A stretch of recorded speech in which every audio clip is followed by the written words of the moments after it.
ఒక్కసారి మాత్రం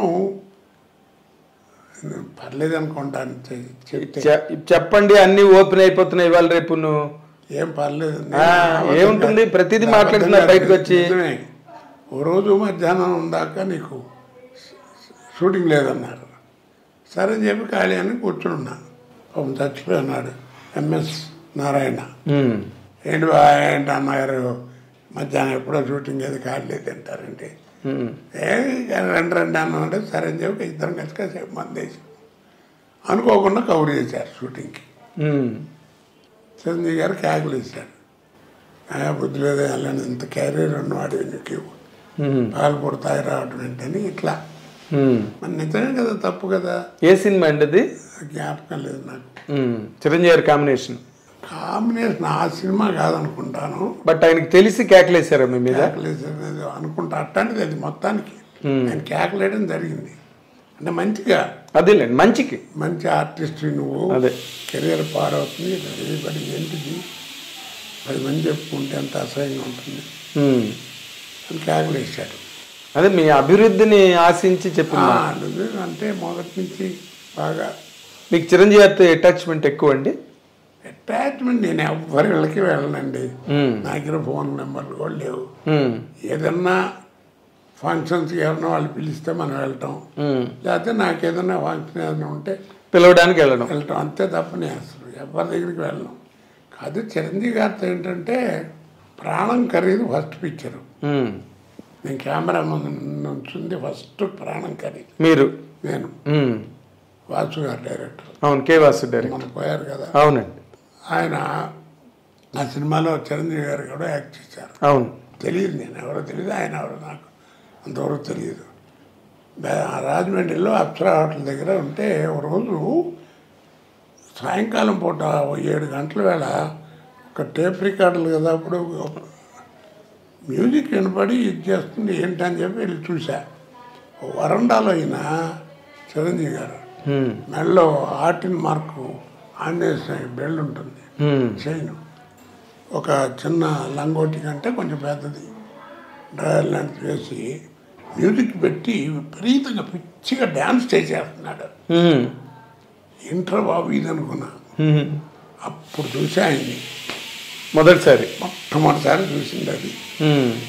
అంటే ఎంత శ్రమ పడాలి ఆర్టిస్ట్ అంటే, సినిమాల్లో ఎంత పడతారని తెలిసి వచ్చింది నాకు. ఓకే. అప్పటి నుంచి ఆ తర్వాత ఆ సినిమాలో అప్పుడప్పుడు మాట్లాడడం, తర్వాత నేను కూడా యాక్ట్ చేశానండి ఆ సినిమాలంటే అలాగా ఆయన అంటాం. సరే దానితో వేషాలు అవును రావటం. చాలా సినిమాలు చేశారు కదా మీరు ఆయనతో కాంబినేషన్స్. ఫస్ట్ ఆయనకి ఆపోజిట్ ఫిల్మ్ చేసింది ఫస్ట్ పిక్చర్ 786, ఖైదీ నెంబర్ 786 ఆయనకి ఆపోజిట్ చేసింది. ఓకే.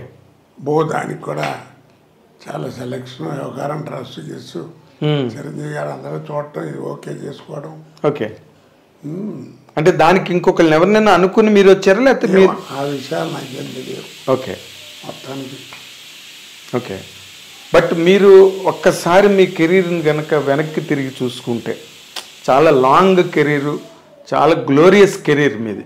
అంటే కోట లేనిదే సినిమాని ప్లాన్ చేసుకోలేదు ఎవరు, నాకు తెలిసి ఆ విషయం. శత్రువు సినిమా మీకు చాలా పెద్ద బ్రేక్ కోడి రామకృష్ణ గారి ద్వారా. అవునండి. శత్రువు క్యారెక్టర్ ఆఫ్ ది డికేడ్ అది బయటకి యూసేజ్ కూడా వచ్చేసింది. బయట కూడా మాట్లాడుకోవడమే ఆ కేక. అవును. ఇప్పుడు ఏదైనా కార్డ్స్ ఆడేవాళ్ళు ఉన్నారనుకోండి, పేక మొక్కేయలేదు, తొందరగా మొక్కారా బాబు చంపేస్తాడండి వీడు, ఇలాగా ఒరిజినల్ గా మాట్లాడేది. ఈ హోటల్లో జలపాతాలు ఎవడు పెట్టాడు రా బాబు అని, ఇలాగా ఈ ఫోన్ ఎవడు కనిపెట్టాడు రా బాబు అని, దాన్ని అలా అది మామూలు జనజీవితంలోకి వచ్చేసింది, ఆ మాట వచ్చేసిందండి.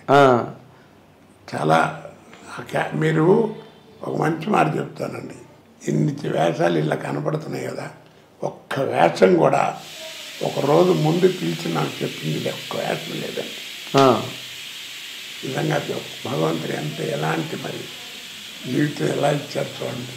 ఒక్క వేషం ఒక 2 గంట ఎంత వెళ్ళటం, పక్కన కూర్చోటి ఇట్లా అనుకుంటున్నాం, కోటగారు మీకు కూడా ఏమైనా బ్రెయిన్లో ఏదైనా ఉంటే చెప్పండి, బాగుంటే పెట్టేద్దాం, ఇరికిద్దామని ఇంప్రవైజేషన్ చేసుకోవడం తప్ప వెళ్ళిపోవడం.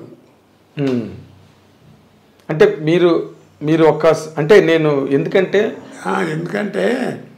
ఇంకో ఎంత చెప్తాను నేను, కొన్ని సినిమాలు పేర్లు చెప్పకూడదు, పైవాడి డైలాగు కిందవాడి డైలాగు ఉండేది, మధ్యలో కోట లేకపోతే క్యారెక్టర్ పేరు ఉండేది కదా, కోట చూసుకుంటాడని రాసేవారు. అది డైలాగ్ మీది. అక్కడ డైలాగ్ అదే కోట చూసుకుంటాడు అన్నది మీ డైలాగ్. మీరు వచ్చి ఫిల్ చేసుకోవాలి, ఫిల్ అప్ ది బ్యాంక్స్. అంటే పెద్ద పెద్ద వాళ్ళ చిరంజీవి గారు హీరో అలాంటి సినిమాలు కాదు, ఒక మీడియం రేంజ్ సినిమాలు ఉంటాయి కదా. అవును, మీడియం రేంజ్.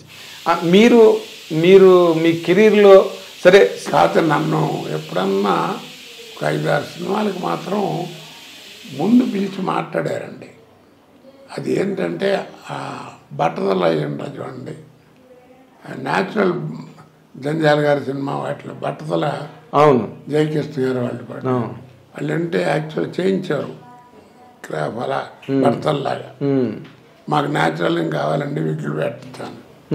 అప్పుడు పిలిచి ఏమేమి సినిమాలు ఉన్నాయి, ఏంటి, ఎక్కడ గ్యాప్ వస్తుంది మీకు, ఏంటి ఆలోచన చేసేవారు. ఓ 3-4 సినిమాలు అంటారు. జంజాల్ గారు అంటే ఇప్పుడు నిన్న మొన్న ఎప్పుడో మీరు స్టేట్మెంట్ ఇచ్చారు, ఆయన అక్షరాలు 3 లక్షలు సంపాదించారు ఒక స్టేట్మెంట్. మీరు జంజాల్ గారి సినిమాలంతా ఒక వరవడి, తర్వాత మీరు చేసిన ఇప్పుడు కోడి రామకృష్ణ గారు శత్రువు, ఈ కమర్షియల్ ఓరియంటేషన్ అంతా ఇంకో పద్ధతి. ఈ రెండిట్లోని దేన్ని మీరు బాగా ఎంజాయ్ చేశారు సార్? జంజాల్ గారి స్కూల్నా లేకపోతే ఈ కమర్షియల్ స్కూల్నా? అంటే మీరు అన్నట్టుగా గవర్నమెంట్ స్కూలు, ప్రైవేట్ స్కూలు అలాగనే కమర్షియల్ సినిమా, మామూలు జంజాల్ గారి సినిమా, ఆ తేడా ఎప్పుడు ఉంటుంది కదా. అది ఏది ఇష్టపడతారో మీకు కూడా తెలుసు. దేనిలో కంఫర్టబుల్ గా ఉన్నారు మీరు అని అడుగుతున్నారు. కంఫర్టబుల్ అంటే జంజాల్ గారి సినిమా. మేకప్లు ఉండవు, ఒరిగే ఉన్నా కానీ మామూలుగా ఈ బ్లాక్నెస్ కనపడకుండా ఏదో చిన్న బేస్మెంట్ విగిలిగిలు ఉండవు. అవును, ఆ బట్టలు మామూలుగా ఉంటాయి. డైలాగులు ఉంటాయి సినిమా నిండా. డైలాగ్ మాత్రం కంపల్సరీ. సీన్కి 10 పేజీలు డైలాగులు ఉంటాయి. ఒక్కొక్కటి 1.5 పేజీ డైలాగ్ ఉంటుంది. అవును, అసలు గొప్ప విశేషం ఏంటంటేనండి, సీన్ ఆయన చదువుతూ చెప్తాడు, ఆయన చదువుతుంటేనే మన నవ్వు వచ్చేస్తుంటది. ఆయన పెద్ద యాక్టర్ అండి. అవును, నాకు తెలుసు. డైలాగు, డిక్షన్, వ్యవహారం. అవును, 4 క్యారెక్టర్లు సీన్ అనుకోండి, నలుగురికి భాష డైలాగ్, డిక్షన్ ఆయనే చెప్పించేవాడు చదివేటప్పుడు. సో ఇక చేసేవాడికి పెద్ద ఇబ్బంది ఉండదు. అదేలేండి, దాన్ని అడాప్ట్ చేసుకోవడమే కదా విని. అలా కొన్ని ఏంటంటే అలాగే కోట చూసుకుంటాడని. ఇలాగే నిజం చెప్పాలంటేనండి, జంజాల్ గారి సినిమాల్ని కామెడీ అని గవాలలేం, హాస్యం అంటాం. జంజాల్ గారి సినిమాలకి హాస్యం అంటాం, వినోదం. హాస్యం అనే మాటే వస్తుంది, ఓకే, కామెడీ అని రాదు. అవును, ఇప్పుడు ఏంటంటే ప్రతి వాడు కమెడియన్ అంటారు. ఇది కామెడీ, అది హాస్యం.